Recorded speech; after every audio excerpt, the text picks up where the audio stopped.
99% ng mga tao ay hindi handang gawin ang lahat para matupad ang kanilang mga pangarap. May kasabihan ang Marines, gusto ng lahat na pumunta sa langit, pero walang gustong mamatay.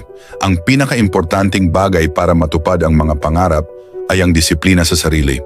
Halimbawa, pagdating sa pagkain, hindi lang ito tungkol sa kung paano ito nakakaapekto sa iyong katawan, kundi kung paano mo kinokontrol ang iyong isipan. Kailangan mong matutunan na gumawa ng mga desisyon na makakabuti sa iyo. Bawat araw madalas tayong pumipili ng mga bagay na hindi maganda para sa atin. May maling akala tungkol sa disiplina na parang ito ay parusa.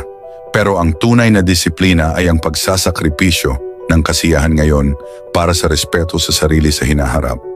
Ang disiplina sa sarili ay tanda ng pagmamahal sa sarili.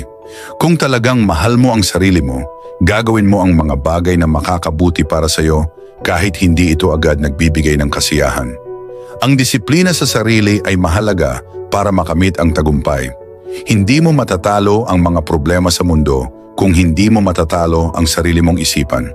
Ang pagmamahal sa sarili ay nangangahulugan ng pagtatakda ng mga limitasyon para sa iyong sarili. Halimbawa, kung alam mong ang pagkain ng isang bagay ay magpapasama sa pakiramdam mo, kailangan mong piliin na huwag itong kainin. Kung may test ka sa Lunes at gusto mong lumabas kasama ang mga kaibigan, mas mabuting mag-aral muna para sa test.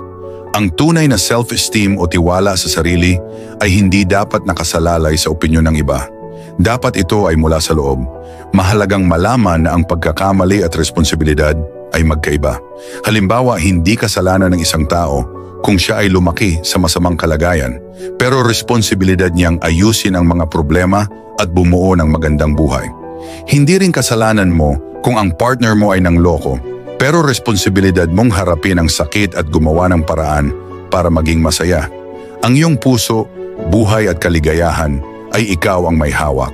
Ang iba ay pwedeng makaimpluwensya sa iyo, pero ikaw pa rin ang responsable sa iyong kaligayahan. Tingnan ng mga tao sa paligid mo, nakakatulong ba sila sa iyong pag-unlad o pinipigilan ka nila? Siguraduhin mong ang mga relasyon mo ay nagbibigay ng halaga at inspirasyon sa iyo. Mahalaga ring malaman ang pagkakaiba ng talento at kasanayan. Ang talento ay natural, pero ang kasanayan ay nakukuha sa pamamagitan ng paulit-ulit na pagsasanay. Hindi mo sinisimulan ang paggawa ng malaking pader sa isang iglap. Ang ginagawa mo ay mag-focus sa paglalagay ng bawat brick ng maayos. Kapag ginawa mo ito araw-araw, unti-unti mong mabubuo ang isang magandang bagay. Kapag tinitingnan mo ang isang malaking gawain, maaaring matakot ka. Pero kung hatiin mo ito sa maliliit na hakbang, mas madali mong magagawa. Natutunan ko na ang tunay na lakas ay nagmumula sa pagtanggap ng hamon.